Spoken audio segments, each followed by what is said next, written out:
Yo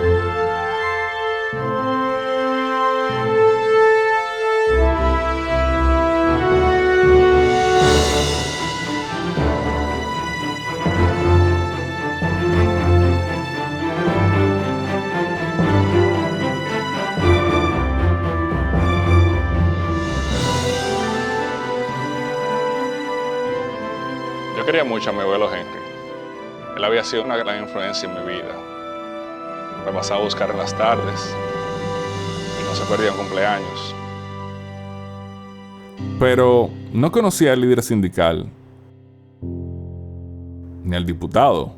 Una tarde llegué a su casa con una grabadora y le pedí que me hiciera su historia. Y él me dijo: esta historia te la estoy haciendo a ti porque eres mi nieto. Esta es una película de los principios y las lecciones de mi abuelo Henry.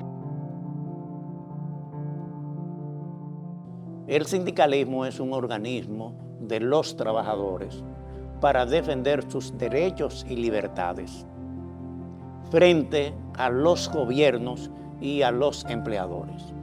Henry fue el mejor dirigente sindical que tuvo el siglo pasado en nuestro país. Cada vez que yo veo un muchacho caminando por cualquier rincón de la República Dominicana con ese poloché de Infotep, yo me recuerdo de Henry y de cómo trabajamos para que esa ley existiera. A veces Henry me llamaba a las 10 de la noche: Marixa, no te acuestes, que el chofer va para allá con la máquina de escribir y con papel, porque tienes que prepararme un trabajo que tiene que estar listo a las 8 de la mañana en el Congreso. Y a las 8 de la mañana su trabajo estaba en el Congreso. Henry Molina nunca rehuyó al conflicto, a la lucha, al esfuerzo y al sostenido afán por ver a la clase trabajadora dominicana liberada de la explotación. Henry fue un dirigente extraordinario. Tenía un verbo locuaz, un gran orador, tremendo orador. En toda la rueda de prensa, Henry Molina resaltaba en primera fila, tenía una capacidad de convencer, de dialogar, de responder con respuestas positivas y rápidas.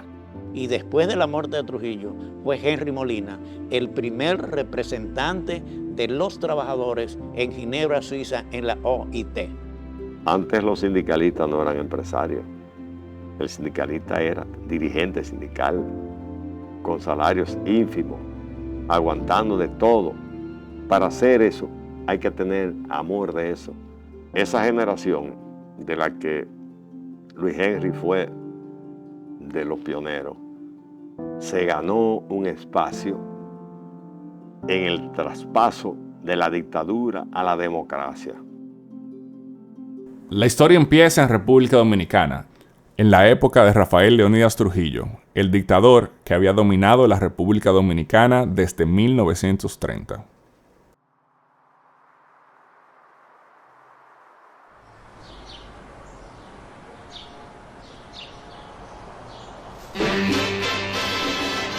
El abuelo nació en 1939 o el 41 en Borojol. Realmente no sabemos porque a temprana edad falsificaron su certificado de nacimiento. Desde muy pequeño el abuelo empezó a trabajar. Hay cuentos de que se escapaba y se ponía a vender periódicos. Lo cierto es que nació en extrema pobreza y solía ir a la iglesia a jugar pelota, pero también para que los sacerdotes le dieran comida. Su madre era una mujer enferma, la cual no podía atender la casa. Y su padre había fallecido cuando el abuelo era un bebé. Su hermana Mercedes era quien cuidaba de todos. El abuelo era alto y desde que pudo se incorporó con sus hermanos como pintor de brocha gorda en Pintacora, una empresa que había fundado Ramfis Trujillo, el hijo del dictador, el cual evidentemente había decretado que había que pintar la ciudad entera con la pintura de su hijo. Pero ya para el año 50, Trujillo, repito, se había hecho multimillonario. Como todo el mundo sabe, la dictadura de Trujillo era un gobierno totalitario, monopartidista, represivo y antidemocrático. Y a la vez se le había subido a la cabeza de que él podía hacer lo que se le viniera en gana políticamente por ese poder económico que tenía, un poder económico que sobornaba todo el estamento congresional de Estados Unidos para que se cumpliese su voluntad. Diputados y representantes y senadores de Estados Unidos fueron sobornados con grandes cantidades de dinero de Trujillo. Evidentemente que todo el mundo que protestaba de alguna manera terminaba en la cárcel, terminaba en el exilio o terminaba en el cementerio. No se podía hacer nada subrayado como 6 veces, ¿no? Ante la época de Trujillo, sin que él lo supiera. Él tenía que saberlo todo. Era el rey y señor, el zar, el gerente feudal de la República Dominicana.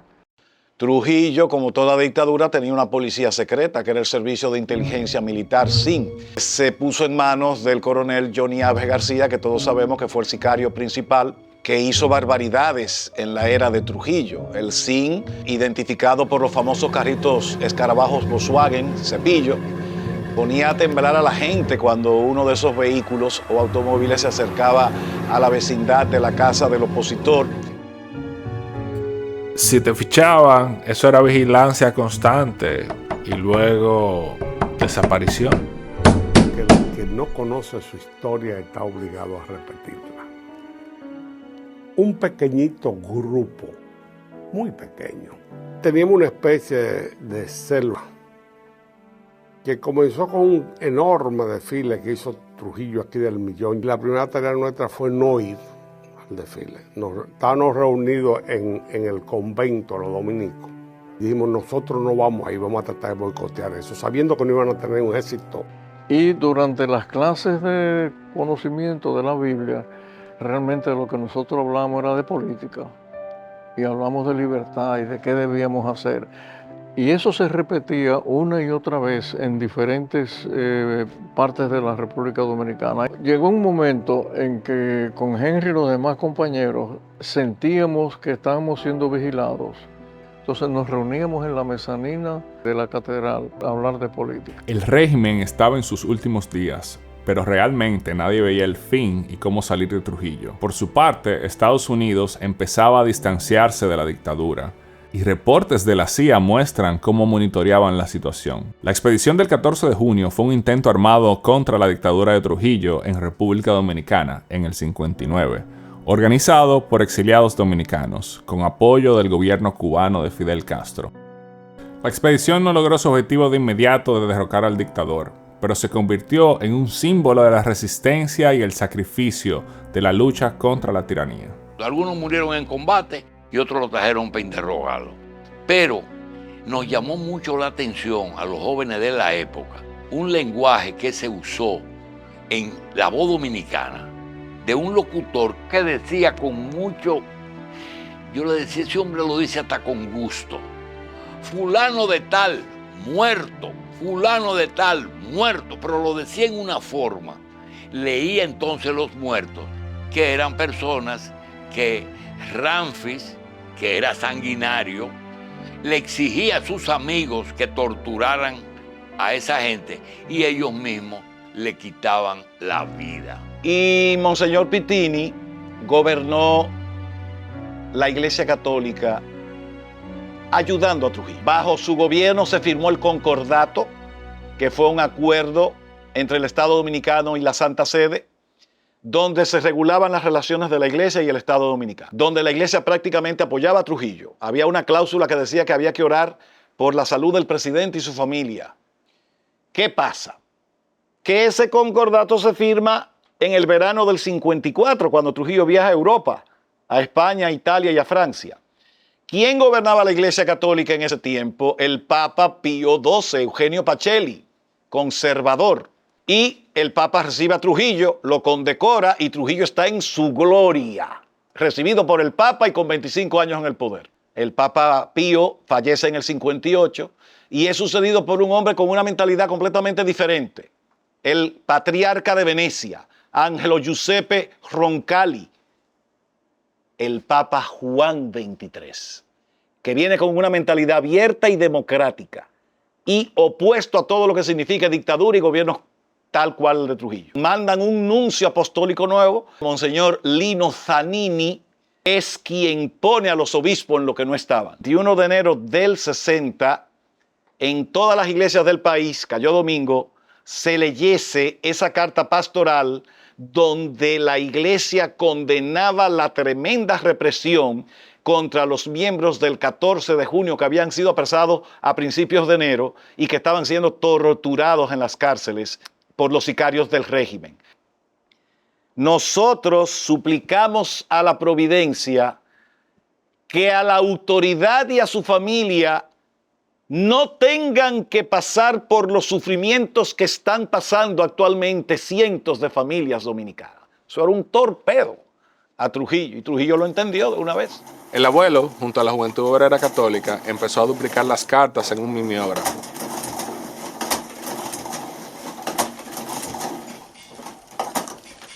Luego repartiéndola en varias iglesias de Ciudad Nueva, como los salesianos, María Auxiliadora y los dominicos.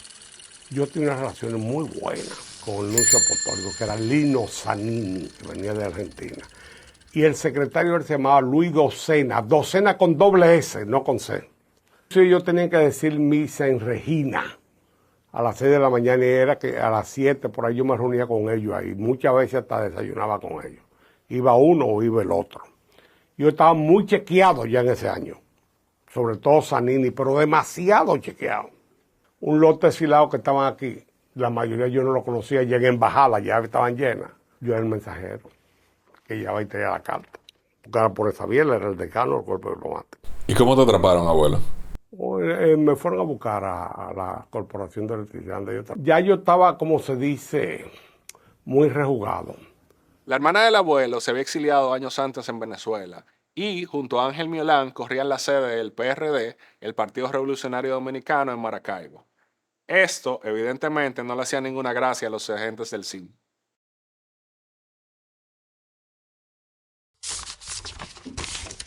¿Usted sabe quién es? Una vaina borrosa y dice, no, dígame quién es.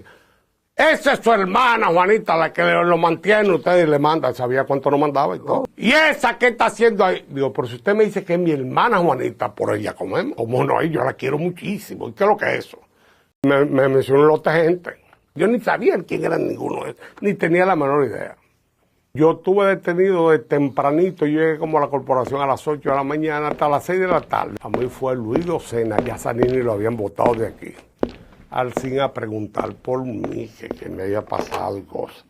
Porque los mismos compañeros de la corporación se comunicaron con Luis Docena y con Vicente Rubio y con el padre Pepén. Y entonces me entregaron a él para que yo fuera por la mañana, hasta el día de hoy. En el último momento, la intervención divina de la iglesia salvó al abuelo. Bueno, esa noche la pasé toda en la anunciatura, en el sótano.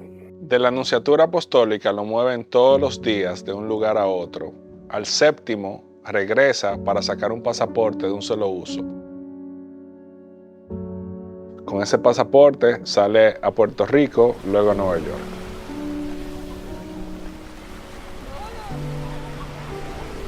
Y Henry llegó en octubre de 1959 a Nueva York.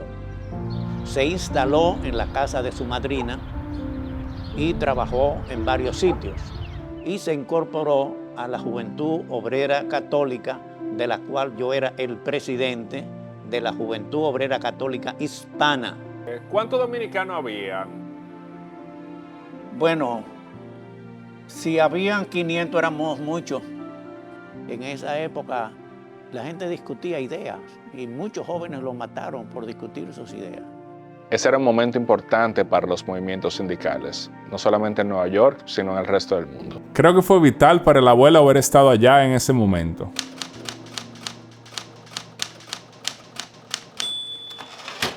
Y eso nos lleva a nuestro primer principio, ver, juzgar y actuar. La Juventud Obrera Católica es una organización que desde 1926 está dirigida por jóvenes hacia jóvenes. El fundador, el padre Joseph Cardín, quedó indignado luego de la muerte de su padre, un trabajador de mina, y criticó fuertemente a la iglesia, la cual, él dijo, solamente ayudaba a la clase adinerada.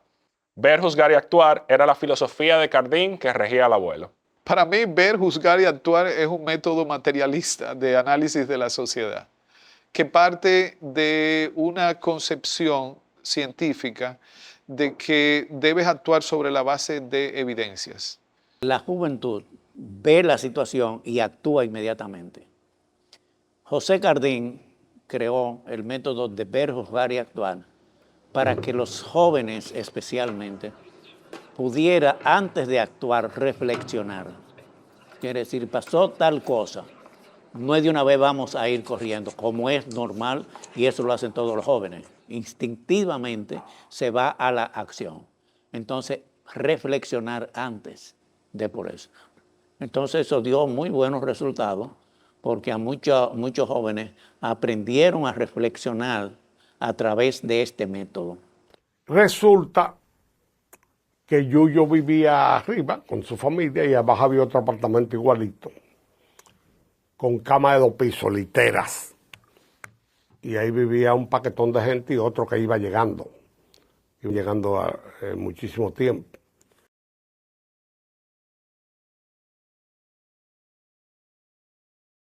El abuelo no duró mucho tiempo en Nueva York y junto a José Gómez Cerda y otro grupo de sindicalistas viaja a Venezuela, donde empieza a estudiar sindicalismo. Con la ayuda de Emilio Máspero y de Rafael Caldera, que era en aquella época el presidente del Congreso de Venezuela, ellos dos organizaron un curso de larga duración, un grupo de 8 dominicanos que habíamos estado en el exilio, y nos juntamos todos en Venezuela para hacer un estudio sobre política, sindicalismo, sobre asuntos agrarios y juveniles. Nos hospedaron en un garaje de la cigarría Vigó en Boleita. Pues yo no tenía dinero, no tenía nada. En la mañana nos daban lo que ellos llamaban teoría. Nosotros tuvimos a Rafael Caldera varias veces. Tuvimos a Jovito Villalba varias veces por separado. Y tuvimos a Rómulo Betancourt 2 veces, siendo ya presidente. Una vez solo y otra vez con los otros de la Guanábana, que eran esos 3 que le mencioné.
Trujillo lo pusieron y lo quitaron los gringos. El asesinato es un claro ejemplo de cómo Estados Unidos manejaba sus intereses en América Latina. ¿Cuándo comenzó el afecto de los americanos por Trujillo a declinar? Comenzó en el año 56, que las dictaduras latinoamericanas comenzaron a caer una tras otra como un castillo de naipes. Ya en junio 25, cuando ocurre el atentado a Rómulo Betancourt. Betancourt salva milagrosa y providencialmente la vida, acusa a Trujillo ante la Organización de Estados Americanos, OEA. La Organización de Estados Americanos sanciona diplomática y comercialmente a Trujillo, se vuelve un paria continental e internacional, y Estados Unidos comienza ya de una manera clara a desligarse de eso. Ya la Agencia Central de Inteligencia, por órdenes de Eisenhower, hace tiempo que está conspirando para deshacerse de Trujillo, pero sin que haya un vacío de poder que ocupen los comunistas. Entonces, en ese teje-meneje está Kennedy, le manda un último emisario por iniciativa de su papá, el viejo Joe, que era amigo de Trujillo, para salvarle la vida. Eso es el 15 de abril del 60, o sea, faltando un mes y medio para el atentado. La CIA se involucró con elementos dominicanos del complot del 30 de mayo, le ofreció carabinas. Y esas armas fueron las que se emplearon la noche del 30 de mayo cuando ultiman a Trujillo camino de San Cristóbal. Trujillo era un hombre grandemente corrupto que llegó a ser el 6º hombre más rico del mundo, pero lo hizo a costa del Estado. Y si bien la pobreza disminuyó bastante durante sus 31 años, todavía a su muerte la mayor parte del pueblo dominicano era pobre. Y por ser una dictadura militar, aquí había un orden draconiano, como se dice, los haitianos no podían entrar para acá. Él defendía los intereses del Estado que se habían confundido con sus propios intereses. Él prácticamente emuló al rey Luis XIV, l'État c'est moi, el Estado soy yo. Y eso se veía con las empresas que él creaba. Las creaba supuestamente a nombre del Estado dominicano, pero eran de él. Cuando no rendían beneficio, él se las vendía al Estado. Y cuando comenzaban a tener beneficio, él las volvía a comprar, pero como todo el mundo sabe, a precio de vaca muerta. El fin de la era de Trujillo es el inicio de los derechos de los trabajadores en República Dominicana. Las condiciones de trabajo eran las de las empresas de Trujillo, por eso luchó el abuelo. En República Dominicana hubo una colección de presidentes títeres cuando Trujillo. Al pueblo se le olvida que al principio las dictaduras no se ven como tal, están camuflajeadas. El abuelo decía que él no quería que se nos olvidara que la peor de las democracias es mejor que la mejor de las dictaduras. Toda dictadura derrocada o caída trae tras de sí un proceso de caos y anarquía. Aquí, allá y acullá. Aquí no hubo una depuración de las Fuerzas Armadas tras la muerte de Trujillo, siguieron siendo trujillistas. Que no fue Balaguer a resultas cuentas el borrón y cuenta nueva. El borrón y cuenta nueva fue Bosch. Fue una estrategia de campaña de no atacar y apresar a los trujillistas, los cuales votaron por él en su momento, y de volver a comenzar de cero a partir de su gobierno, donde las cosas tenían que ser bien hechas. Nosotros regresamos de Venezuela, del exilio, Henry Molina y yo, en enero de 1962. ¿Y ustedes qué van a hacer allá? Y nosotros dijimos, a democratizar el país y a destrujillizar la nación. ¿Y cómo van a hacer eso? Creando nuevas instituciones. Así que eso lo teníamos nosotros claro. La opción nuestra era democracia, organizar al pueblo. Por encima de todo. La extrema derecha que no, decía que tenía que ser la mano dura de Trujillo. Y mucha gente llamada comunista de buen sentido y todo decía, no, el levantamiento de Fidel y el Che Guevara. Y nosotros en el medio diciendo que no, que es la democracia. Junto a Gabriel del Río y otro grupo grande de jóvenes sindicalistas, formamos 3 instituciones que todavía hoy existen. Formamos la Confederación Autónoma de Sindicatos Cristianos, CAS, formamos la Federación Dominicana de Ligas Agrarias Cristianas, FEDELAT, y formamos el Instituto Nacional de Formación Agraria y Sindical, INFAS. Pensábamos hacer un movimiento obrero para hacer sindicatos verdaderamente autónomos, porque los sindicatos que existían eran de la Confederación de Trabajadores Dominicanos, que era la Confederación de Trujillo. Y comenzamos a trabajar, a organizar sindicatos, sindicato de la manicera, sindicato de la marmolería, sindicato de obras públicas. Henry Molina y yo fuimos a los ingenios del norte que eran administrados por el Banco Agrícola y hicimos una campaña para que se le aumentara el doble del salario que tenían los trabajadores. Y en 2 semanas, en el mes de marzo y abril del 62, 4 sindicatos del norte se afiliaron a la CAS. Tenían entre los 4 más de 2.500 afiliados. Los norteamericanos en la ORIC por escrito, verbal y en documento y todo y en asamblea. Dijeron que no iban a hacer mierda a nosotros. Serafino Romualdo era el jefe de Nori. Y vino aquí varias veces. Eso no son más que monaguillos arrepentidos. Y traje y metió dinero con timbales. En 7 meses nosotros éramos la primera central sindical de aquí. Un grupo monaguillo como mierda, sin capacidad y sin nada, como nos decían los yanquis, por ejemplo. Y él tenía dinero y tenía toda la cosa ahí en su gaveta y él repartía y daba todo. Pero ¿cómo es? Menos mal que nosotros ya no han explicado lo importante eso de la Guerra Fría. Nosotros no pasamos por ninguna duda de nada de eso, no hay ni hablar. Porque Henry negociaba con todo el mundo, Henry hacía amistad, él sacaba cosas que uno no se imaginaba que podían salir. Y Henry las conseguía sin pleito, sin ofensa, con astucia, con capacidad y sin salirse de sus valores y sus principios. Henry Molina caminó prácticamente todo el país, formando sindicatos, organizando, y fue un gran líder en la pobreza al principio, cuando no teníamos nada en la casa, que lo que teníamos era un motor que nos regaló familia de Alessandro, el Yuyo de Alessandro, y Henry Molina andaba en su Vespa, en ese orden de ideas, para formar y organizar. Y empezaron manos a la obra. En el primer año se hicieron 77 huelgas, 49 contratos colectivos, 121 manifestaciones. Y ahí están todos estos hechos documentados en el libro de José Gómez Cerda. La madre del abuelo, que había estado enferma toda su vida, falleció en 1966. Poco tiempo después, entró en su vida la mujer que lo acompañaría el resto de su carrera. Él estaba en la calle El Conde, en una cafetería que se llamaba Rossi, y estaba ahí con Tonito Abreu, tomándose un café. Y cuando llegaron, en una mesa estaban sentadas 2 muchachas.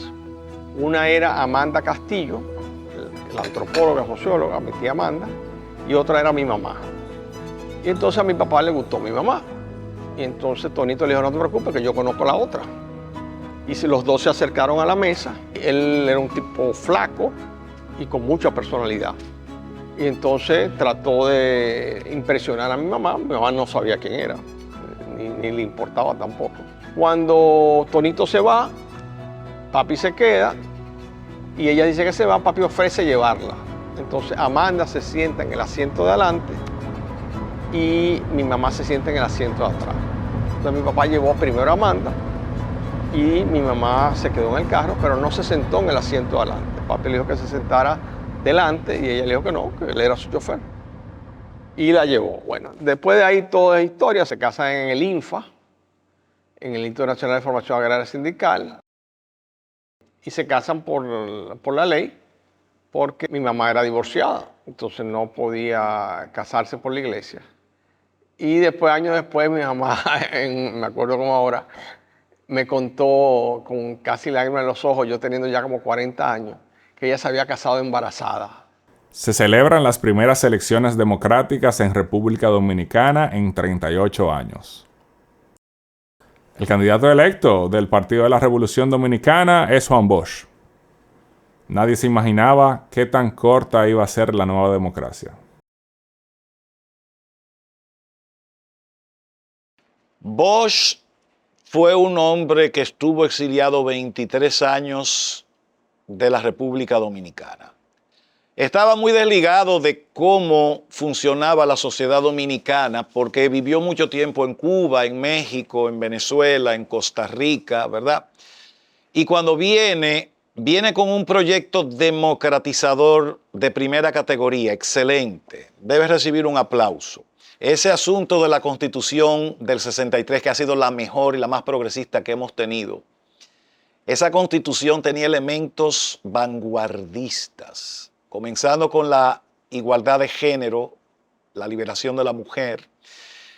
Juan Bosch había pedido a su viceministro de la presidencia, el doctor Fabio Herrera Cabral, que redactara un decreto destituyendo un alto oficial del ejército dominicano y que le dejara en blanco el lugar donde iba a colocar el nombre de ese oficial. Y en la noche, cuando Bosch regresa de una recesión y en Palacio y están las reuniones militares y todo ese tipo de cosas, la situación estaba muy ardiente, estaba muy tensa. Herrera Cabral le presenta y le lleva el decreto y Bosch le dice que ponga el nombre del coronel Elías Wessing y Wessing. El coronel Elías Wessing y Wessing era entonces el jefe militar más importante del ejército y de la Fuerza Aérea. Tenía bajo su mando el CEFA, que era el Centro de Enseñanza de las Fuerzas Armadas, que era la dotación militar más importante y que tenía el parque militar más poderoso de todo el ejército dominicano. Y entonces hubo una discusión ahí, los militares se opusieron, Bosch en su terquedad insistió en el asunto y el tema se hizo muy tenso, hubo discusiones y al final de la noche, en la madrugada, Bosch escribió, es casi es para morirse, ¿no? Bosch escribió en un papel su renuncia, iba a renunciar, presentar. Entonces los militares, el señor Fabio Herrera, que estaba en el despacho en ese momento, en el momento más tenso de esa reunión, le dijo, presidente, usted no puede renunciar en una carta escrita a mano. Usted tiene que renunciar frente al Congreso que lo juramentó. Los militares dijeron que no, que él ya no era presidente de la República. Tumban la puerta donde yo dormía, ellos sabían exactamente, a mí no era muy difícil averiguar. Y yo dormía ahí, dormía también un haitiano que se llamaba Tralamarca, que después estuvo con nosotros en la Revolución. El coronel me dice, el mismo, acompáñeme lo que usted está detenido. ¿Y por qué? Se dieron un golpe de Estado. Digo, ¿yo que tengo que ver con eso? No, venga. Entonces cuando vamos caminando, vocea una voz ronca. Henry, no te preocupes que lo van a pagar. Lembel Peguero, que era el ministro de Justicia, y Miguel Soto, y me trancan ahí junto con ellos. Y el cabo que me llevaba y otro más dice, mientras tanto vamos a cobrar mucho, le voció a ellos. Uno de los primeros que fueron hechos presos fue Henry Molina. Cuando él asumió como secretario general, ya él era prácticamente el líder de la CAS y el líder sindical de la República Dominicana. Si optamos por la democracia, nosotros no aceptamos ningún golpe de Estado. Por eso cuando a Bosch le dan el golpe de Estado, ninguno de nosotros era bochista. Ni PRDista menos. Coge los primeros 50 presos y torturados, son todos demócratas cristianos. Comenzando por quien te habla. El local nuestro fue tomado por la policía, por los militares, cogieron todos los libros que habían, porque en aquel entonces decían que la CAS era comunista. En julio de 1964 se hizo en la República Dominicana la primera huelga nacional contra el Seguro Social. El gobierno, que era el triunvirato, quería hacer un proyecto para que de 2,5% del salario que pagábamos los trabajadores fuera aumentado a 5%. El segundo principio es, si con poco dinero no se está haciendo bien, no se va a hacer mejor con mucho. Este principio es vital porque nos lleva a evaluarnos a nosotros mismos y los gobernantes con la misma vara, la de los resultados. Si usted tiene un negocio, aunque sea pequeño, y todos los pagos están al día, el negocio está limpio y la gente está contenta, podemos asumir que si usted tuviera más dinero, lo hiciera mejor. Pero si su negocio está desorganizado, usted le debe a todo el mundo y hay un desastre, ¿qué hacemos asignándole más recursos?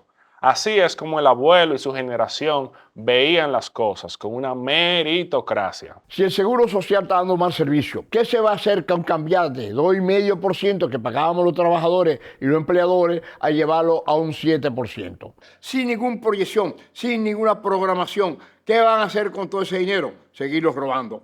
Eso motivó que hiciéramos una huelga a nivel nacional, que fue una huelga que paralizó el país durante una semana. La mayoría de los miembros del comité ejecutivo fueron presos.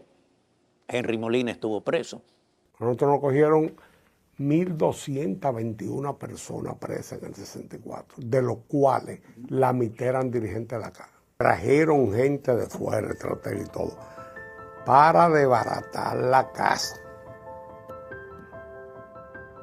Fue una estrategia patronal que no podían resistir otra huelga más como esa, porque eso iba a ser un desastre aquí. No era un problema de subsistencia, no iban a subsistir nada, el triunvirato era un desastre total. Y represión, y corrupción, Mas yo estuve 11 veces preso en el 64 contra el triunvirato. Yo era fijo. ¿Y no le formulaban cargos? De todo tipo, inclusive atentar contra la seguridad del Estado. Y yo decía, pero los que atentaron fueron ustedes. Ustedes fueron los que dieron golpe de Estado, yo no le he dado golpe de Estado. ¿Y cómo recuperaron la libertad, doctor? No, casi siempre. Por ejemplo, cuando la huelga del 64, a mí me tuvieron en 4 cárceles, no solamente en la policía, sino en La Victoria, en La Vega, en varios lugares. Y en todo con el sistema de la palocracia y con cuestiones de eso. Bueno, y ahí gritaron, por ejemplo, Monseñor Flores, el obispo, que es un santo varón para mí. Y él protestó, y a mí internacionalmente protestaban mucho. Venían varios presidentes y varias cuestiones de eso que protestaban a mí. No solamente el de Venezuela, el de Chile también, que era Frey, a quien yo conocía, y a muchísimo más. Y entonces por eso me soltaban, pero primero me condenaban, porque me condenaron varias veces. Un espectáculo. Una vez cayeron presos unos compañeros en Montellano, y cayeron presos porque estaban preparando una huelga porque había problemas con el contrato colectivo, y cuando llamaron para decir que estaban presos, Henry Molina cogió para Montellano, llegó, preguntó por el nombre del teniente, le dieron el nombre, el hombre estaba descansando. Henry pasó como que era su hermano para la habitación. Le tocó el hombro, fulano, despiértate, mira. Estos muchachos que se ponen a pelear entre ellos, no se llevan de consejo. Tanto que uno le dice que los sindicalistas tenemos que ser fraternidad, se ponen su ropa y se van. El pobre teniente no pudo ni abrir la boca y los muchachos asustados dijeron, Henry, váyanse que están libres, están despachados. Y los despachó. Esas eran las anécdotas de Henry. La abuela Carmen decía que el abuelo no había tirado ni un solo tiro en la Revolución de Abril. Yo no sé si eso era tan así. Yo recuerdo irlo a visitar en su apartamento.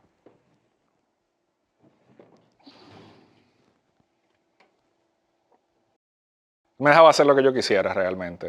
Y en una de esas visitas, en su mesa de noche, yo encontré su revólver al lado de la Biblia. Evidentemente yo no sabía si eso era lo que yo tenía que encontrar y decidí mantenerlo secreto.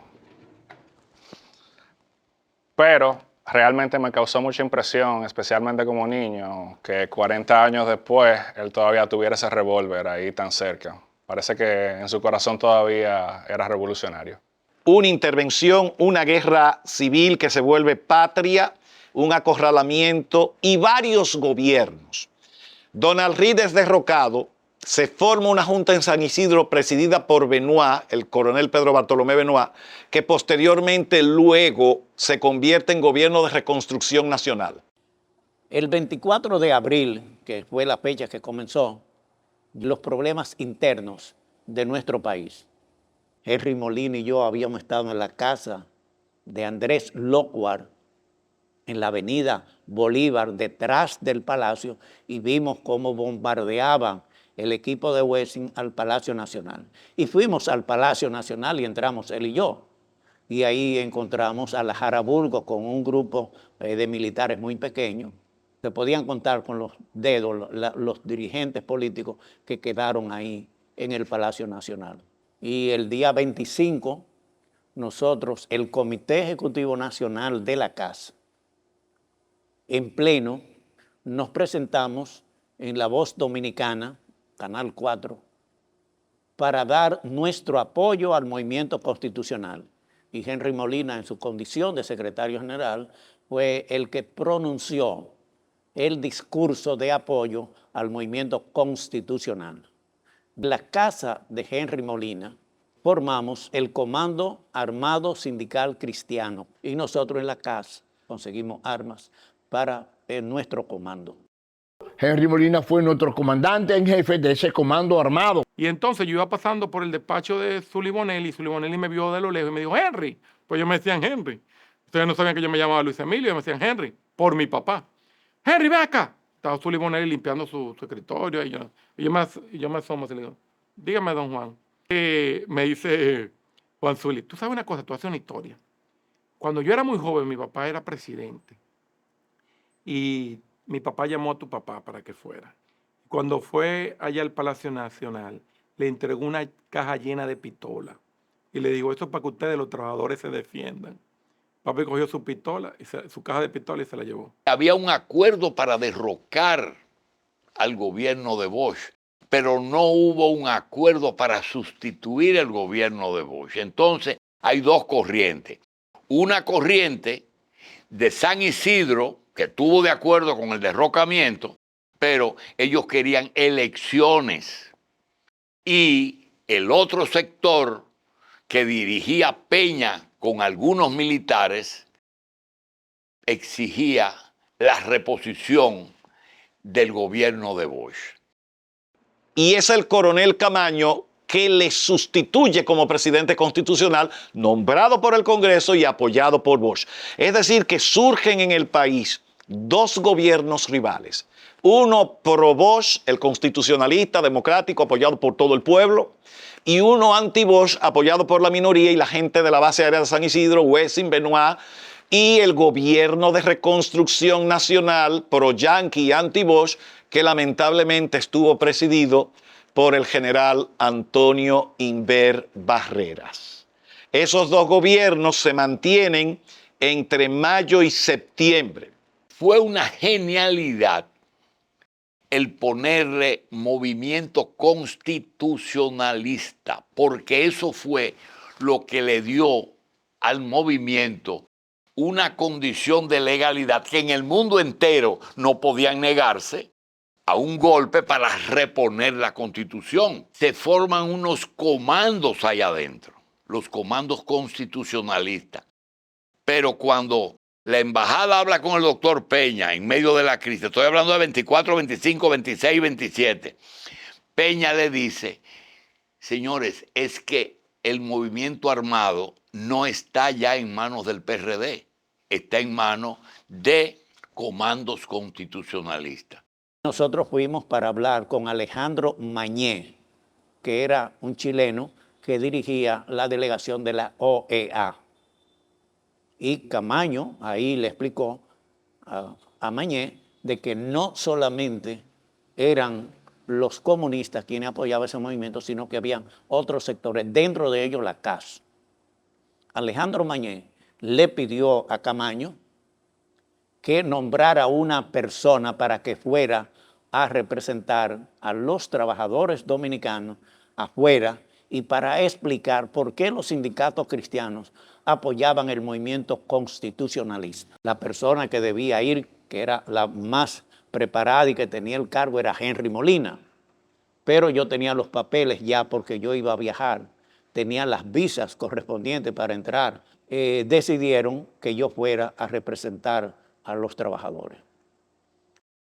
Ven un peligro de que Fidel Castro extienda su revolución a República Dominicana. El Che no se sabe dónde estaba, no se sabía que estaba en Bolivia, pensaban que estaba aquí.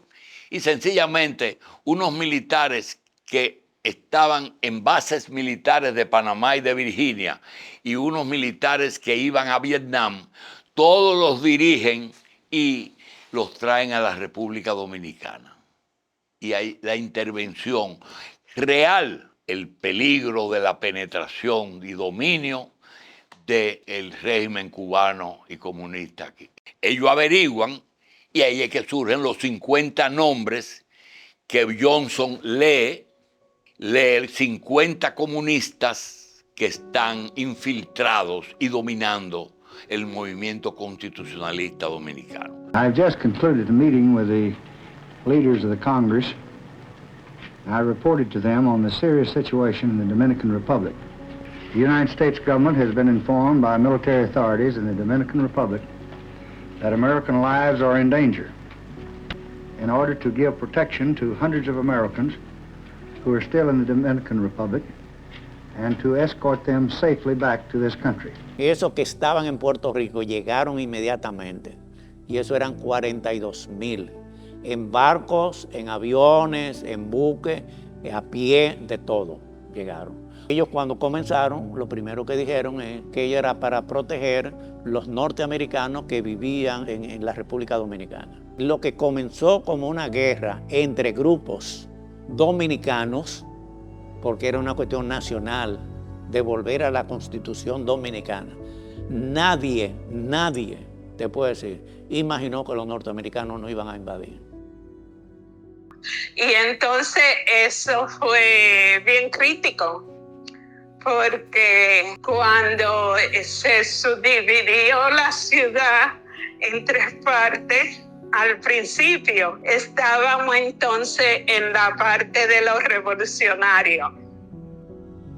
Traían sacos de arroz, de habichuela y todo eso, y se lo dábamos a la gente en el vecindario, porque no teníamos electricidad, era bombardeo de aviones y todo eso.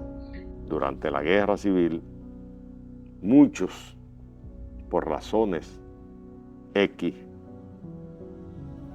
sus mujeres se le fueron, sus familias se quedaron. En mi casa nosotros le dimos alojamiento. Y mamá y papá siempre decían, ¿dónde están los fulanos? Porque lo único que yo veo es Henry Molina. Henry Molina se aparecía. Vaya María, aquí le traje esto. Mira, conseguí un trigo para que haga unos quipes aquí otra vez. Era normal al principio de la revolución que a las 6 de la tarde se apagaran todas las luces de Ciudad Nueva y grupos de comando estaban encargados de subirse en la azotea para ver qué pasaba. La consigna era, pueblo, pueblo, se acerca un tanque. Bueno, nosotros corrimos despavoridos, todo eso, porque no había por dónde ir.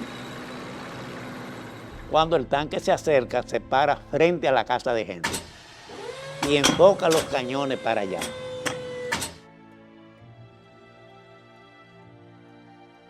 Estábamos temblando de miedo porque no teníamos. Henry tenía un revólver.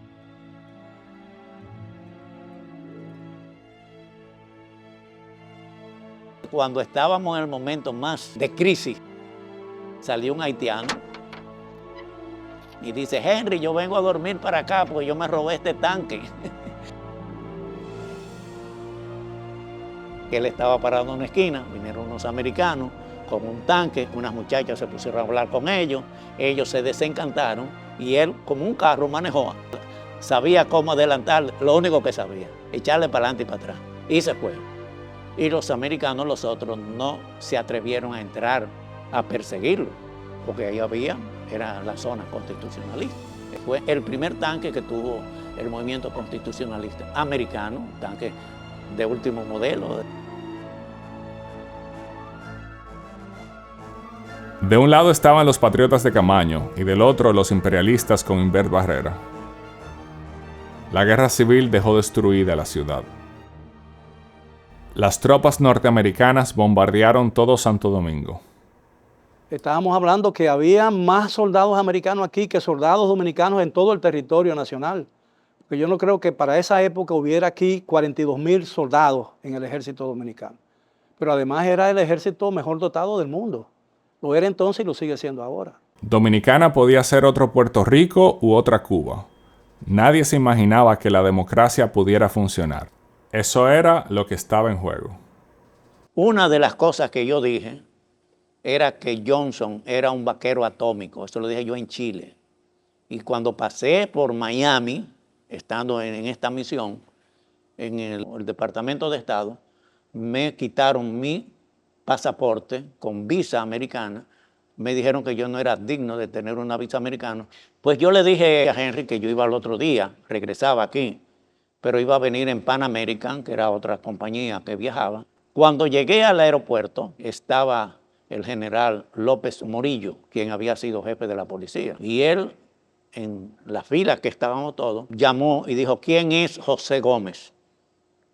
Entonces yo no contesté la primera, pero la segunda vez me dice, voció más alto, ¿quién es José Gómez? Estoy diciendo. Entonces yo fui y me presenté. Y él me dijo, el jefe de migración quiere hablar con usted. Yo fui, yo sabía que me podían detener, que me podían hacer cualquier cosa, pero el jefe de migración me trató muy bien. Me dijo que yo no tenía que chequear maleta, que él ponía su chofer a mi disposición, y yo me sorprendí de todo eso. Y yo, bueno, pero yo que vengo y yo mismo sé que soy un acusado, me tratan así. ¿Qué pasó? Que Henry Molina llamó imitando la voz del nuncio Claricio y le dijo al de migración que yo era un alto personaje internacional y que venía a solucionar el problema de la República Dominicana y que me diera el mejor trato. Y el señor me dio el mejor trato. Se insta a que esos dos gobiernos renuncien para dar paso a uno de unidad y provisional que deberá celebrar elecciones nuevas. Y es ahí entonces donde Camaño renuncia a fines de agosto, le devuelve al pueblo el poder, e Inver también renuncia. Y se da paso entonces al doctor Héctor García Godoy en un gobierno provisional que duró 10 meses, desde el 3 de septiembre hasta el 1 de julio del 66. El conflicto no se resolvió con tiros, fueron las resoluciones de la OEA. Todos los países de Latinoamérica votaron a favor de que Estados Unidos saliera de la República Dominicana. Eso le dio paso a una elección, supuestamente el fin de una era y el inicio de otra. Pero gana Balaguer.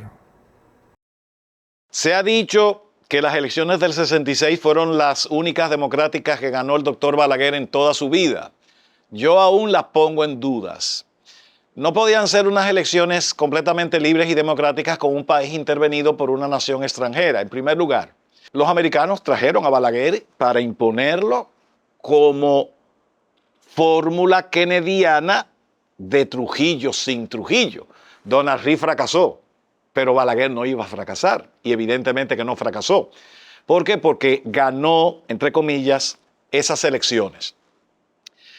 La campaña electoral fue sumamente violenta, muchos atentados, muchos tiroteos y una especie de terror que se le impuso al candidato del Partido Revolucionario Dominicano, profesor Juan Bosch, el cual prácticamente no pudo salir a hacer campaña durante esos meses de enero a junio, que fue cuando se hizo la campaña electoral, más el apoyo de los 4 poderes fácticos que derrocaron a Bosch. Estos apoyaban a Balaguer, Fuerzas Armadas, Iglesia Católica, empresarios y la Embajada Americana. Y por supuesto los campesinos trujillistas. Bueno, pues vamos a inferir que sí, que Balaguer ganó las elecciones, a pesar de.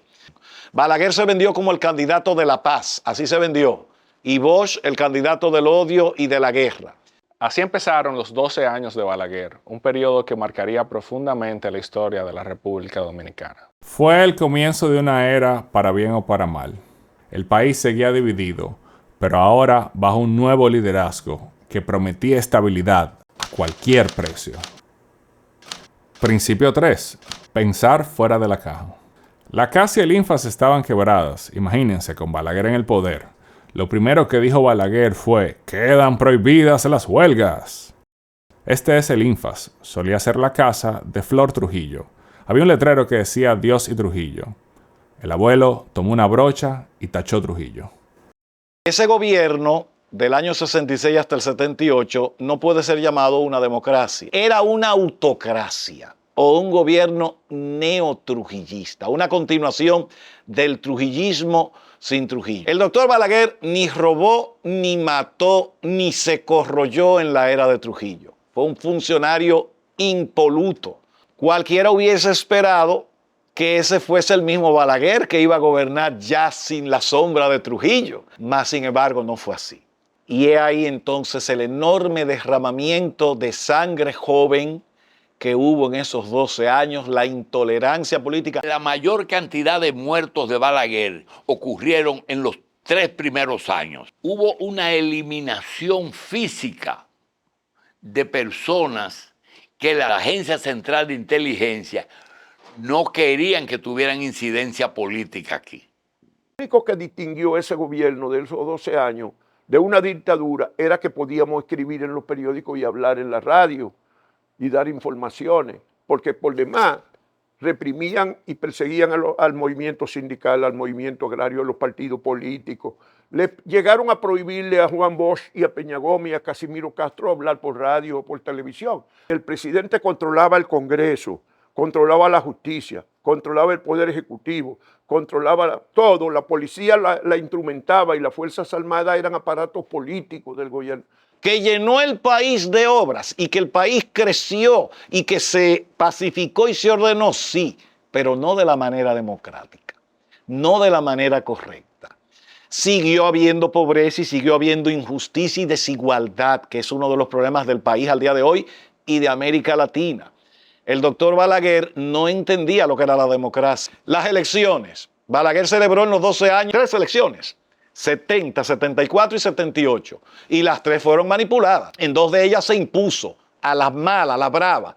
Sacaba a los militares a hacer campaña por el Partido Reformista cuando la Constitución prohíbe eso.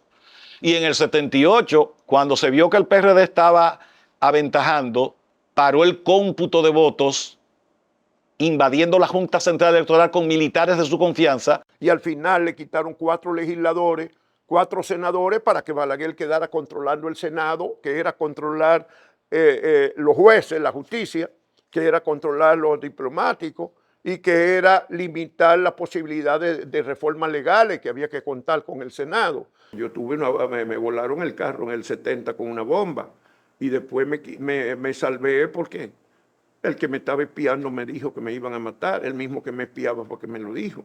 Y me dio hasta los nombres de los que me iban a matar. En el medio de todo esto nace mi papá, y yo creo que el abuelo nunca había estado tan contento. Para el abuelo, la familia lo era todo.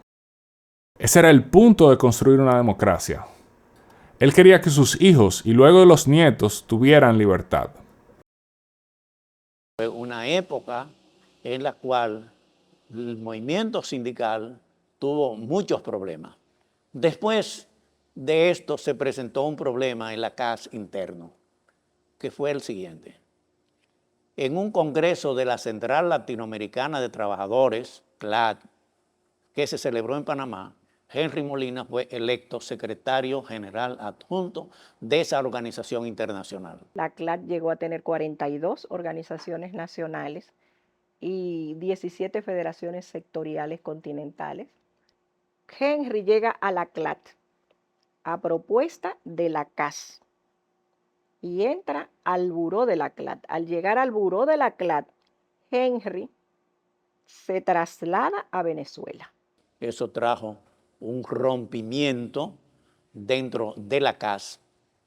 Eso trajo muchas mortificaciones para Henry Molina, quien habiendo salido, siendo 3 veces electo secretario general, al salir en esta vez, no por su voluntad, sino porque fue electo en un cargo internacional, hubiera una división dentro de la confederación. Yo solo sé que en mi casa, mi mamá cocinaba para 50 personas, eso era algo normal, y mi mamá lo hacía todo. Hacía la comida, el postre, los arreglos de flores, y él no era que él le decía con muchos meses de anticipación, no. Era como que de repente papi llegaba y decía, ay, el sábado vienen 25 gente a cenar. Y tú, imagínate, y mami ni siquiera manejaba. O sea, que yo de verdad que me pongo a pensar cómo ella en Venezuela lo lograba resolver todo. Ella era, como digo, ella era la fundación de la casa. Ella era la que manejaba todo. Mi papá podía hacer lo que quería y sabía que mi mamá de la casa la tenía manejada bien. Esa fue la época que Gerrito comenzó a demostrar aptitud política. Porque comenzó hasta lo ponían creo que lo hacían como de verdad, lo ponían a hacer discursos. Cogían un micrófono y lo ponían a hacer discursos ahí en la calle, uno aplaudiendo, especialmente los políticos, lo usaban. Papi orgulloso de su hijo, que estaba siguiendo los pasos de él. Yo, en esos años fue que yo comencé a ver cómo funcionaba la política. Por lo menos la parte bonita de la política, es cuando tú estás haciendo campaña, porque en esa época las campañas en Venezuela eran muy alegres, eran como una fiesta. Desgraciadamente ahora no son así, pero fueron años muy bonitos, ¿entiendes? La familia estaba muy, muy feliz, estábamos unidas porque estábamos todos presentes. Tú sabes que tu abuelo me dice un día, María Antonieta, yo veo que tú te viste muy bien, que sé yo cuánto. Mi esposa tiene una boutique. Tu abuela creó como un atelier en esa época, Cintia Boutique. Recuerdo que le puso el nombre de Cintia porque era la hija, la niña. Cintia, la niña.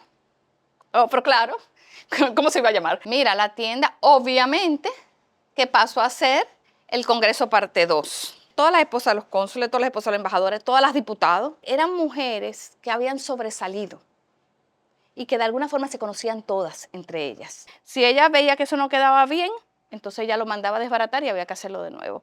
Mami hacía desfiles de moda y entonces en esos desfiles de moda ellas siempre estaban ahí. Mami era muy activa, mami entendió ese negocio y era minuciosa en los detalles. O sea, desbaratar un vestido completo porque ella entendía que estaba feo y mandar a comprar la tela de nuevo, aunque significara que a ese vestido le iba a perder, eso a ella no le importaba.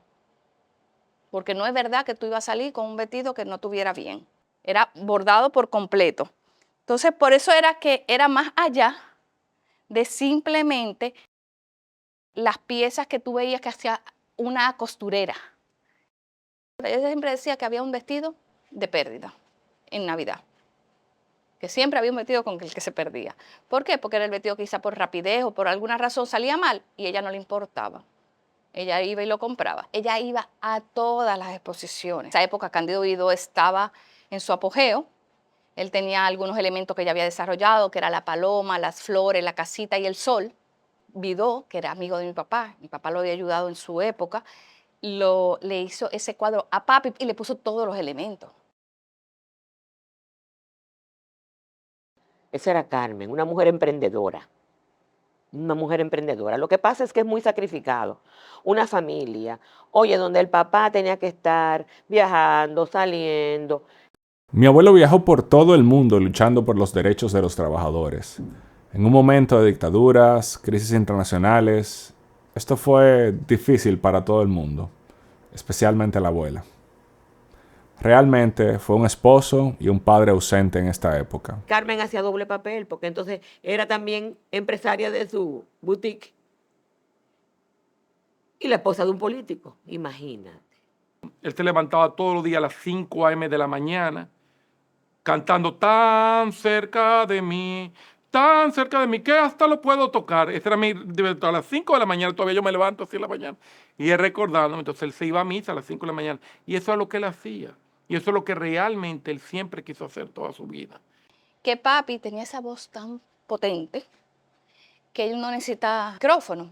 Y entonces papi parecía como que estaba en un meeting político cuando él leía la palabra.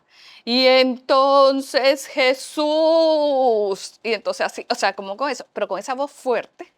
Entonces ellas dicen que todavía van a misa y se quedan esperando que papi vaya a leer la palabra. Así vemos a Henry Molina trabajando en Curazao, en Aruba, en Surinam, en Caracas, Venezuela. Allí recibe el apoyo de Rafael Caldera, quien era su amigo y lo conocía desde hacía muchos años. Recuerdo que en Caracas conversábamos en una ocasión y me decía: aquí tengo muchos compromisos, porque ahora el presidente Luis Herrera, que somos amigos, como tú sabes, desde muchos años, me invita a su casa cuando hay una velada de boxeo internacional, porque hasta ahí llegaban las relaciones de Henry Molina. Cuando yo era pequeño, vivíamos en la calle Santiago, en la casa que construyó mi abuelo. Luego nos mudamos y mi mamá puso su oficina ahí. Después que ella y mi papá se divorciaron, un día ella fue donde el abuelo y le pidió que le vendiera la casa. El abuelo le dijo: claro, esa casa es de mi nieto.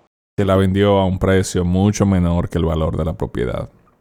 Ese era mi abuelo. Esa fue la famosa casa donde creció la familia. Principio 4. La integridad no es negociable. El lema de la CLAT era algo que él había asumido en su vida. Solo el pueblo organizado salva al pueblo. Eso él lo tenía estructurado y para él la organización era fundamental. Y sobre todas las cosas, para el abuelo Henry, el tema estaba en los valores.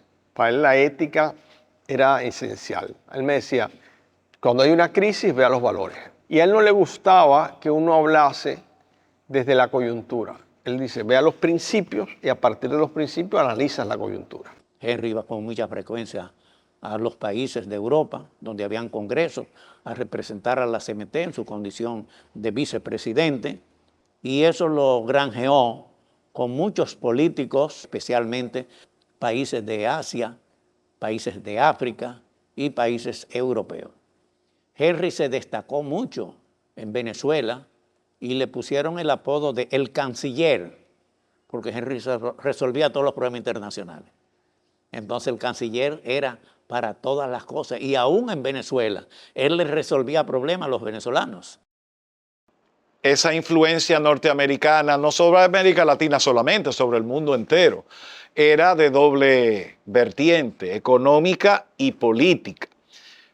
Así como tú viste que en la década del 50 cayeron todos los dictadores y en la del 60 Trujillo, en la del 70 vuelve otra vez Estados Unidos a jalar el expediente de dictadura militar de extrema derecha anticomunista, y toda América Latina está plagada de dictadores. Solo Colombia, Venezuela y Costa Rica, que eran pro-norteamericanos, obviamente, tenían democracia. Entonces esas dictaduras de Argentina, Videla, en Chile, Pinochet, Arosamena y Velasco en Perú y Alvarado y en Ecuador, Torrijos en Panamá en un principio y luego Noriega, Figueiredo en Brasil, Somoza, que seguían los hijos en Nicaragua, Duvalier, padre e hijo en Haití, en fin. Esas dictaduras eran apoyadas por Estados Unidos, que representaban los intereses norteamericanos de las empresas multinacionales, azucareras, bananeras, textileras, de la índole que fueran. Estados Unidos tenía una estrategia bien clara para mantener su influencia en América Latina durante la Guerra Fría. El patrón era claro: apoyar gobiernos autoritarios, los cuales luego defendían los intereses de los Estados Unidos. Luego del golpe llegaba la ayuda económica, la cual estaba atada a políticas que beneficiaban a los Estados Unidos. Por ejemplo, reorientación de las economías a la exportación y la eliminación de barreras arancelarias. El abuelo mandaba postales de todos los lugares donde iba. Para la abuela Carmen y los hijos.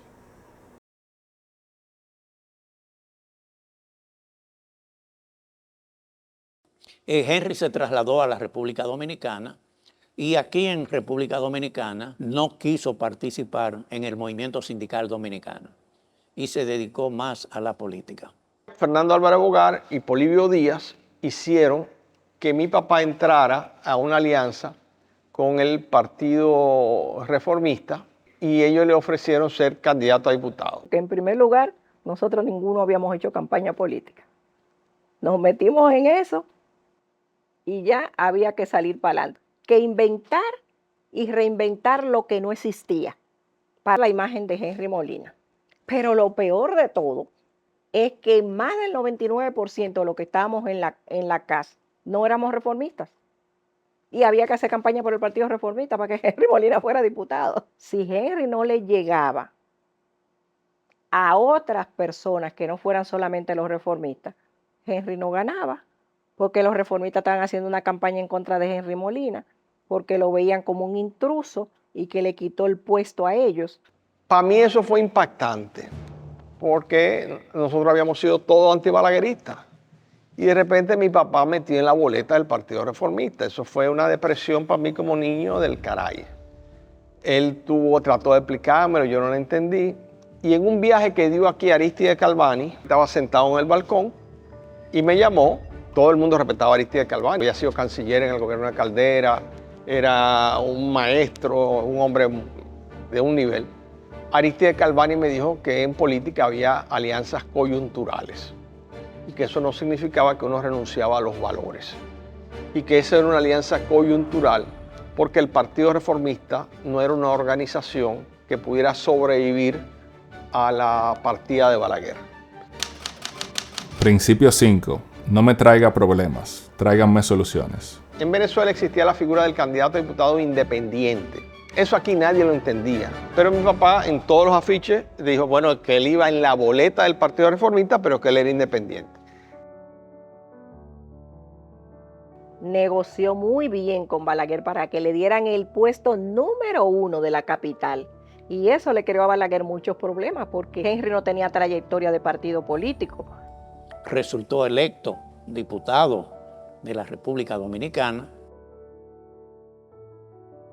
En la primera sesión, Henry pidió la mano y se mandó un discurso histórico y dijo, y en este momento soy diputado independiente al servicio de la clase trabajadora y de toda República Dominicana.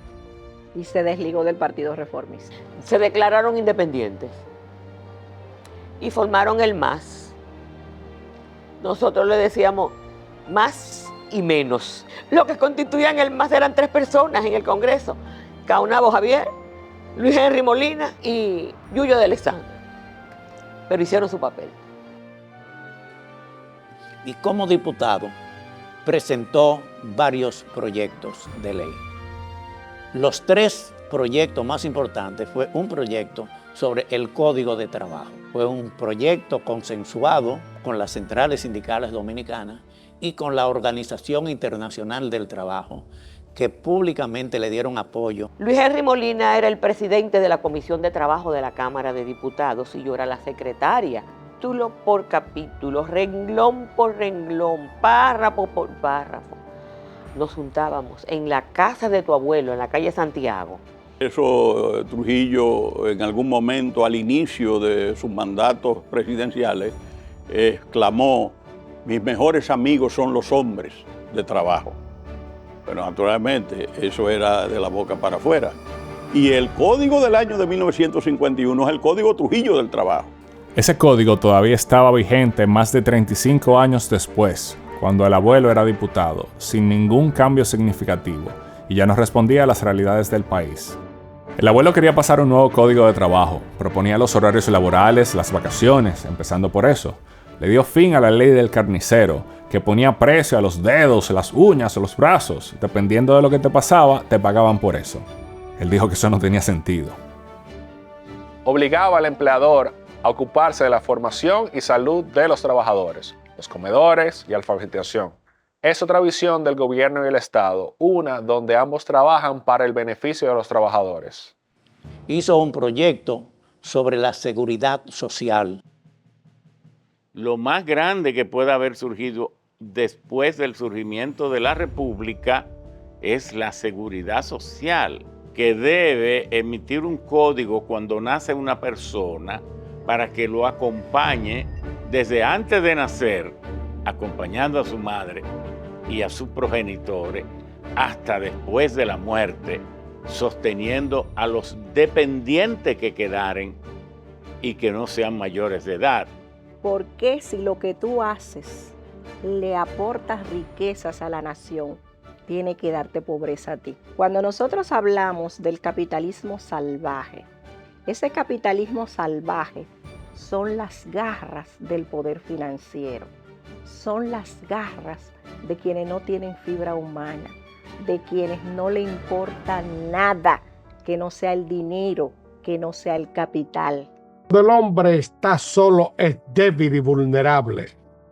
Cuando está organizado y unido es fuerte y consistente. Y la seguridad social es como la democracia. La seguridad social es una. La democracia es una. La seguridad social tiene que dar servicio íntegro a todo el mundo por igual, más allá de sus posibilidades y más allá de los aportes que pueda o no tener. Pero usted no me puede tener un paquete de servicios médicos y hospitalarios para una persona que gane poco y otro paquete distinto para que gane mucho. Porque lo que importa es la persona humana y la cobertura de esa contingencia y de ese riesgo en materia de salud, no su categoría. Y todos queremos, los senadores y todo el mundo, combatir la pobreza. Y la mejor forma de combatir la pobreza y la única aceptada universalmente es la seguridad social, pero aplicada con todos sus riesgos, con todas sus consecuencias y pensando en lo más puro, que es la persona humana, más allá de los negocios y de las modalidades que intenten trastornar y confundir un derecho tan fundamental como lo es el de la seguridad social. En una Cámara de tantos miembros, a veces los diputados tienen la libertad de presentar proyectos de leyes, como el que presentó uno sobre el trabajo y otro sobre la seguridad social. Pero si ahora entiende poco la sociedad dominicana lo que es la seguridad social, la entendería mucho en aquel entonces. Don Luis Henry presentó ese proyecto de seguridad social y siendo él consciente de que eso era lo más grande en Europa, no encontró eco aquí. Y él por eso pasa a ser, si no el primero, uno de los primeros pioneros de la seguridad social en República Dominicana. El servicio era fundamental. Para el abuelo Henry era lo que transmitía. Para el abuelo Henry servir a los demás era lo más importante. Los dos primeros proyectos, aunque tenían el visto bueno de las centrales y tenían el visto bueno de la OIT, no pasaron por problemas políticos, porque habían sectores que no estaban de acuerdo ni con el proyecto de seguridad social de Henry, ni con el del Código de Trabajo. Pero lo del Infotep sí hubo unanimidad. Principio 6. Hay que tener un plan. Él trajo el Infotep, la idea del Infotep, del INSE de Venezuela, que era lo que él vio como un centro de formación para los trabajadores. Incluso en un momento dado los militares que tenían la escuela de formación vocacional, plantearon que eso iba a competir contra ellos, y don Antonio Guzmán llamó a mi papá y le pidió que le explicara qué es lo que era el Infotep. Mi papá le explicó y don Antonio Guzmán, eso me cuenta mi papá, yo no estuve ahí. Mi papá dice que don Antonio le dijo, échale para adelante, no le haga caso a eso, siga para adelante, lo que usted está haciendo es lo correcto. Y don Antonio lo apoyó en la creación del Infotep para que se produjera, igual que Atuey de Camps lo apoyó constantemente y Salvador Jorge Blanco. El Infotep que todavía existe y es una gran institución en el país. Yo no me imagino el desarrollo y la expansión de la economía dominicana si no existiera el Infotep. Se han formado 5.300.000 dominicanos y se han emitido más de 12 millones de certificados, porque hay gente que ha hecho más de un curso. Hay personas, muchachos, que se inscriben en la universidad con mucha ilusión, con mucha esperanza. Y entonces, cuando llega el tiempo de que ya el papá no puede pagar, que él no tiene con qué pagar pasaje, deja la universidad y va al mercado de empleo. Y le preguntan qué usted sabe hacer. Ya ese señor, ese muchacho lleva 2 años y medio en la universidad. Cualquier cosa. Y cualquier cosa es nada. En cambio, un muchacho entra al Infotep, puede poner un negocio después de 5 meses. Si es para reparar vehículos, puede que dure 1 año y medio, pero va a aprender a reparar vehículos. Que son electricistas, plomeros, parilleros, carpinteros, mecánicos, desabolladores. En una de sus obras, Balaguer señala que cuando perdió las elecciones del año 78, los pocos recursos que le quedaban al país lo destinó para la construcción de una presa. Que cuando don Antonio Guzmán cogió el poder, no había con qué pagar la nómina de los empleados públicos. El país estaba en bancarrota. En honor a la verdad, don Antonio Guzmán tuvo que coger un préstamo, diríamos, a unos intereses leoninos. Eso hizo que el gobierno de don Antonio Guzmán entrara cojo, económicamente hablando. ¿Qué fue lo primero que hizo don Antonio al subir en el 78? Duplicar el salario mínimo de 60 a 120 pesos, con una política económica llamada de demanda inducida. ¿Pero qué pasó? que don Antonio no tapó el hueco de dónde iban a salir esos recursos para sustentar ese aumento salarial. Y ya al año, al no haber hecho lo que debió hacer, ese aumento salarial se lo había tragado el demonio de la inflación. El desencanto se volvió universal. La madrugada del domingo 4 de julio del 1982 se suicidó en el Palacio Nacional faltando 43 días para terminar su mandato. Murió a los 71 años. Me llama José Michelén, me dijo, don Antonio se dio un tiro, te paso a recoger ahora. Me pasó a buscar por mi casa, fuimos al Hospital Marión, al lado de la UAS, y don Antonio acababa de morir, había muerto horas antes. Nos fuimos al Palacio Nacional, y ahí estaba Jacobo Magluta en manga de camisa, que lo habían llamado la madrugada, y al poco rato llegó Contín Aybar, presidente de la Suprema, y lo juramentó como presidente. ¿Y quién aprovecha este caos? Balaguer de nuevo. Luego de la muerte de Guzmán, el país necesitaba desesperadamente un candidato que le hiciera frente a Balaguer. Juventud, salva tu vida, tu esperanza y tu ilusión. Hay que borrar el pasado y hacer un mundo mejor. La juventud es futuro y el futuro es Salvador. El pueblo está con Salvador. El presidente que el pueblo quiere. La campaña de Jorge Blanco utilizó las técnicas de publicidad más modernas de la época. Eso fue una revolución tremenda. La gente realmente no se imagina lo que fue que él le ganara a Balaguer.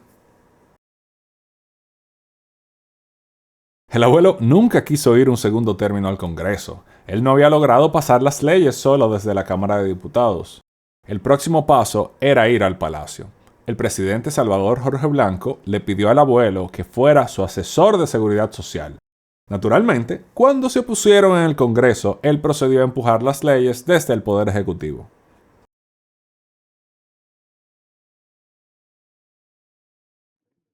El Seguro Social, el organismo rector, apenas cubre un poco más del 4% de toda la población, lo cual no solamente es muy bajo, sino que es una vergüenza que en el umbral del siglo XXI solamente esté protegido un 6% de la población dominicana en una materia tan importante como esta.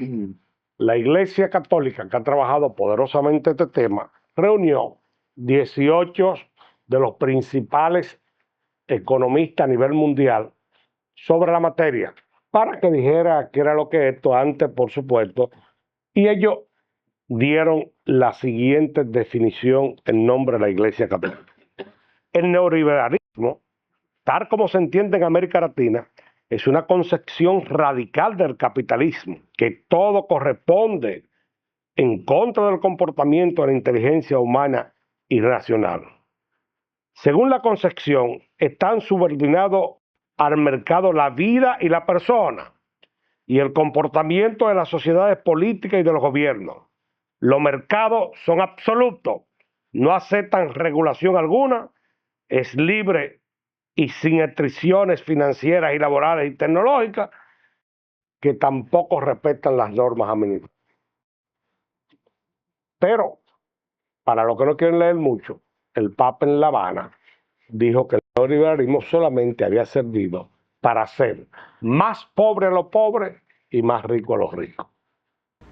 Hubo un acuerdo con el Fondo Monetario, mediante el cual el peso dominicano se devaluó al 3-por-1, al cual yo me oponía, porque entendía que eso iba a traer consecuencias muy negativas para el país, como en efecto las trajo.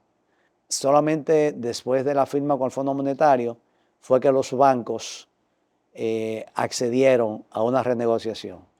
El gobierno de Salvador Jorge Blanco, que empezó con grandes promesas de reforma social y laboral, terminó en un escándalo de corrupción que sacudió al país. Acuérdate que después de Jorge Blanco viene Balaguer. O sea, el contrincante nuestro era Balaguer, que era un zorro político. Era un hombre muy avesado en las lides políticas y sabía utilizar al detalle cualquier debilidad del gobierno. Comienza una persecución del Partido Reformista contra integrantes del gobierno de Jorge Blanco, incluyendo el mismo Jorge Blanco. Eso a mi papá le impactó mucho, porque él decía que eran personas serias y que eso era una persecución política vulgar. En 1988, Jorge Blanco fue condenado a 20 años de prisión y el pago de una multa de 100 millones de pesos. Cada detalle lo aprovechaba la oposición, lo aprovechaba Balaguer para disminuir al gobierno. Que muchos de los grandes amigos personales del presidente Jorge Blanco le dieron la espalda y hicieron causa común con los adversarios. Y él fue muy solidario siempre con Jorge Blanco, de hecho lo fue a visitar a Atlanta, y con cada uno de los compañeros que cayó preso, él era muy solidario. Pero eso a él lo alejó de la política. Posteriormente, en el 2001, luego de una gran y larga apelación, la sentencia fue revocada. El daño a la reputación de Jorge Blanco y el PRD ya estaban hechos. Esto fue lo que permitió el regreso de Balaguer en el 1986. Cuando regresa Balaguer en el 86, yo recuerdo a mi madre, yo estaba en la universidad, a mitad de universidad, que mi madre entró en pánico porque todos sus hijos estaban en la universidad y ella lo que tenía en su memoria era el trauma de la comunidad universitaria en los periodos previos de Balaguer. Entonces ella tenía el temor de que se fuera a reeditar la violencia sistémica contra profesores y estudiantes de la universidad. Principio 7. Hay cosas que no se logran. Al final, en medio de los escándalos, los proyectos de ley del nuevo Código de Trabajo y el nuevo Sistema de Seguridad Social quedaron al lado una vez más. El no poder pasar las leyes siendo diputado y luego tampoco pasarlas estando en el palacio fue un golpe duro para el abuelo. Henry termina de participar en la actividad política, no obstante recibir grandes ofrecimientos, tanto en el Congreso como en el tren burocrático, porque Henry se sintió que la política dominicana carecía del sentido que a él lo movía, que era la búsqueda del bien común. Cuando Henry comprobó que muchos de los políticos dominicanos con opción de poder o en función pública, lo que buscaban era el bienestar personal y no el servirle al país y servirle a los mejores intereses de los más necesitados, Henry decidió hacer mutis de la actividad política. Vivía con nosotros José, que es el hijo de tía Luisa, la señora que nos cuidaba. Yo estaba trabajando, yo había comenzado a trabajar en Pellerano y Herrera, yo estaba recién graduado, y yo llamo a José a la casa y él me dice, tío Henrito, nos estamos mudando. ¿Cómo? Sí, nos estamos mudando. La abuela Carmen había decidido irse de la casa y ella había planificado y había alquilado un apartamento en la avenida Bolívar y se mudó. Y cuando papi llegó al mediodía, ella solamente dejó la cama de la habitación matrimonial, 4 sillas que había en el balcón y un colchón para que yo durmiera en la habitación de mi hermana Cintia. Cuando yo llegué a las 6, encuentro a papi molesto y nos sentamos los dos en el balcón con las 4 sillas y peleando y toda la cuestión. Y en una volteo yo a la calle a mirar los carros que estaban pasando y cuando volteo veo por primera vez en mi vida a mi papá llorar. Y dijo, ¿cómo Carmen me hace esto? Evidentemente la relación se había deteriorado mucho, había un tema emocional de mi mamá que después se trató médicamente Mi mamá es una gran mujer, pero la vida social y política desgarra a las familias. Mucho porque es muy egocéntrico. El político es egocéntrico. Los políticos somos egocéntricos. Y creemos que podemos transformar la vida de la gente. Y nadie puede cambiar la vida de nadie. Cada quien cambia su vida por decisión. Pero el proceso de liderazgo de mi papá de tantos años lo desgastó en la vida familiar. Y eso lo afectó mucho. Cuando papi y mami se divorciaron, fue muy duro para papi. Papi nunca se divorció de mami. Mami se divorció de papi. Él fue viendo que la vida iba teniendo otras cosas. Y como te digo, los nietos para él fue algo impresionante. O sea, tú cambiaste su vida. O sea, él verte a ti era algo increíble. O sea, y que tú te parecías mucho a Henrito. Entonces, para él eso era algo como maravilloso. Y él lo que más disfrutaba era estar contigo. El verdadero sentido de la vida está en sembrar árboles bajo cuya sombra nunca nos sentaremos. Hay un tiempo para todo y un momento para cada cosa bajo el sol. El último principio es, hay cosas que no se logran, pero hay otras que sí. La siguiente generación de congresistas cosechó la semilla de los proyectos del abuelo. Nosotros somos los que redactamos el Código de Trabajo actualmente vigente, que fue promulgado el 29 de mayo del año de 1992.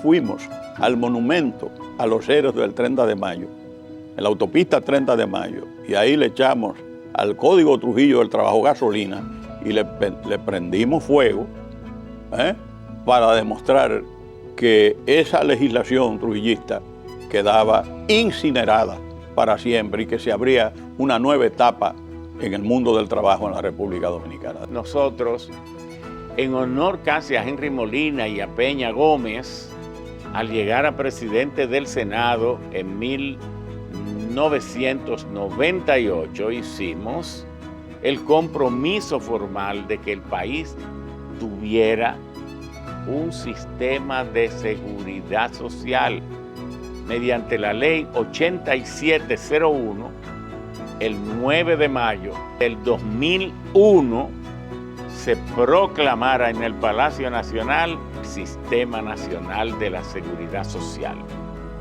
que tendrá que seguir madurando y que sin duda genera también el ahorro más grande que existe en los pueblos, el ahorro de los sistemas de pensiones. Y por eso me siento orgulloso de esa amistad con Luis Henry Molina. Que Dios lo tenga donde debe tenerlo y en qué lugar puede ser en la gloria. Un hombre que tuvo tanto y que dio tanto a su pueblo a cambio de nada. ¿Qué hacía el abuelo después que se retiró? Bueno, primero tú tienes que entender que el abuelo era la persona más feliz del mundo después que se retiró. Contrario a lo que piensan todas las personas obsesionadas con el poder y con la política, la vida de papi empezó en el momento que él se retiró, porque allí pudo dedicarse a lo que más quería, que era en su fe en Jesucristo su Señor.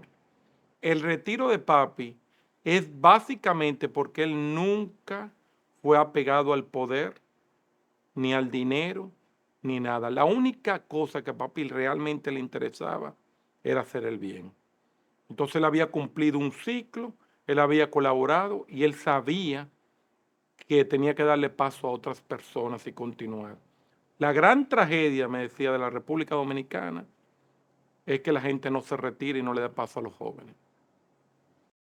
Mi abuelo llamaba todas las tardes y todos en la casa nos rifábamos el teléfono. Hablaba mucho. Eso significaba una conversación por lo menos de una hora. Toda la vida estuvo pendiente de mí. En el 2015 la abuela la diagnosticaron con Alzheimer. Eso fue algo muy desgarrador para papi. Él fue a un grupo de la iglesia de parientes con Alzheimer para él poder trabajar eso. Los primeros meses de verdad que fue muy difícil para él. Pero ¿tú sabes qué? Papi la visitaba todos los días. Cuando él se casó con mi mamá, se casó hasta que la muerte lo separara. Enfermedad de mi mamá. El mejor ejemplo de que el que sufre es la pareja. Porque la enfermedad de mi mamá para mí fue lo que mató a mi papá. Luis Emilio cuenta que ellos llegaron de visitar a mami y papi se bajó del carro y se agarró de los barrotes de las rejas porque le estaba dando un ACV. Yo estaba sentado afuera y lo veo y lo miro y sé que algo está pasando porque es que don Henry era un hombre fuerte. Paré de la silla y fui y lo abracé y le dije que qué le pasaba y él me dijo como que no sentía una pierna. Le preguntaron que qué día de la semana, qué mes era, pero tenía la voz pesada. Y de ahí pasaron varias horas antes que lo intervinieran y después de ahí duró un mes en cuidados intensivos, entubado. Y yo me acuerdo que mi papá siempre decía que lo único que le pedía a Dios es que el día que fuera a llevárselo fuera rápido. Y duró un año entero en una cama. Y José Gómez Cerda fue todos los días a rezar el rosario con mi papá, todos los días. En un momento determinado lo dieron que él iba a morir. Él despertó, él le pidió escribir. Y en una pizarrita que Luis Emilio le había buscado, él puso misa todos los días. Un día por la mañana llegué y vi muchísimos carros parados al frente. Y mi corazón me dijo que ya don Henry ya se hubiera ido. Es raro esto porque uno se siente huérfano. Mi mamá la estoy viendo morir 2 veces porque tiene Alzheimer, ya no reconoce a nadie. Ha sido un proceso mucho más largo. Pero nunca pensamos que papi se iba a ir antes que mami. Y realmente el abuelo Henry, mi papá, es la figura de mi vida.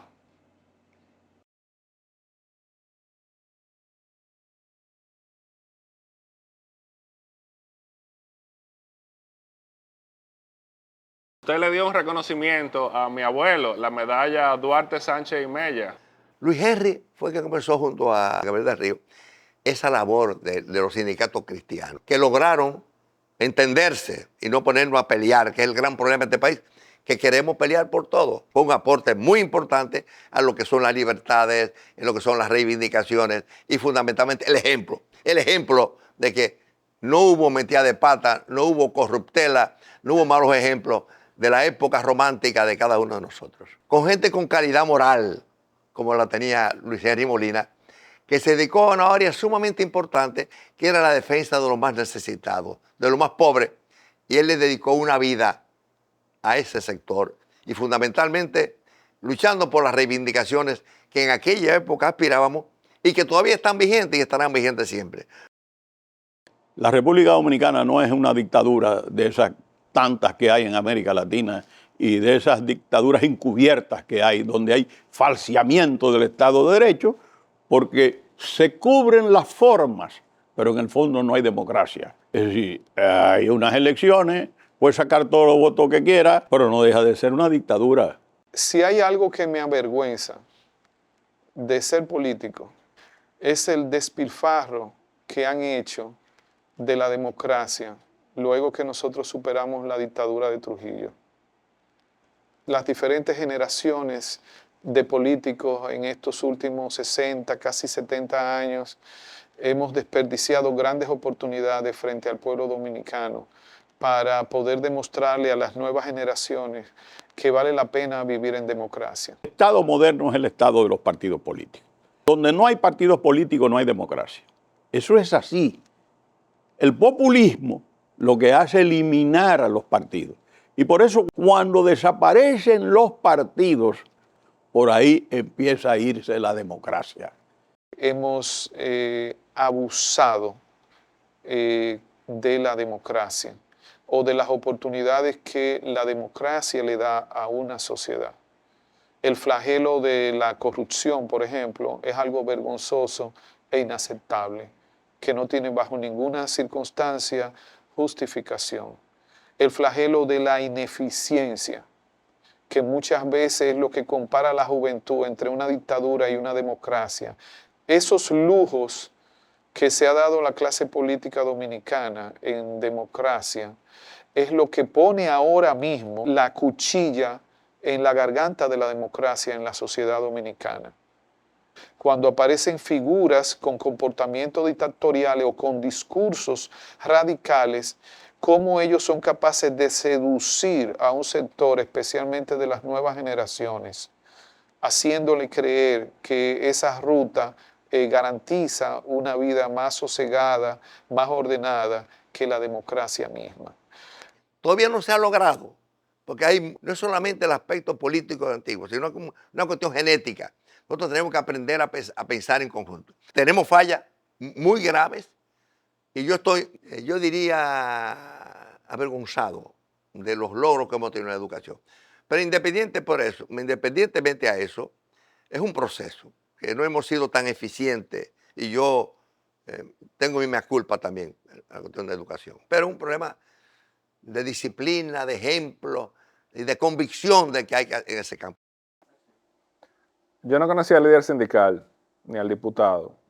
Yo solo sabía que mi abuelo me quería tanto como un abuelo podía querer a un nieto. Tenía cosas buenas, cosas malas, una persona con muchos errores, pero también muchos aciertos. Pero mientras entrevistaba a todas estas personas, me doy cuenta que hay algo que el abuelo sí se equivocó. Él dijo que sus ideas estarían enterradas en una tumba común y que morirían olvidadas como él. Yo creo que él se equivocó. Sus ideas están en esta película.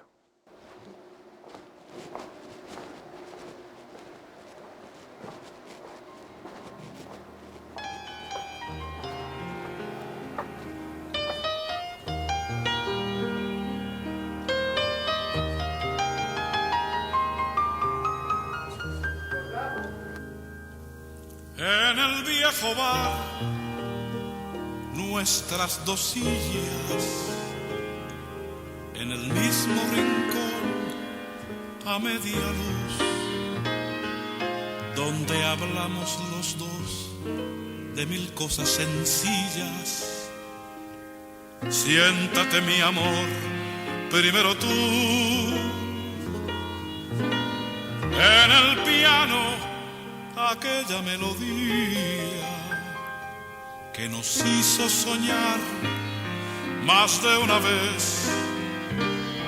Hoy no estás junto a mí y a tu silla vacía.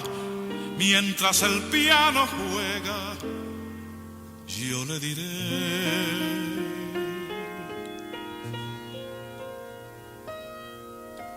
brindo por ti, por las horas de amor que te di.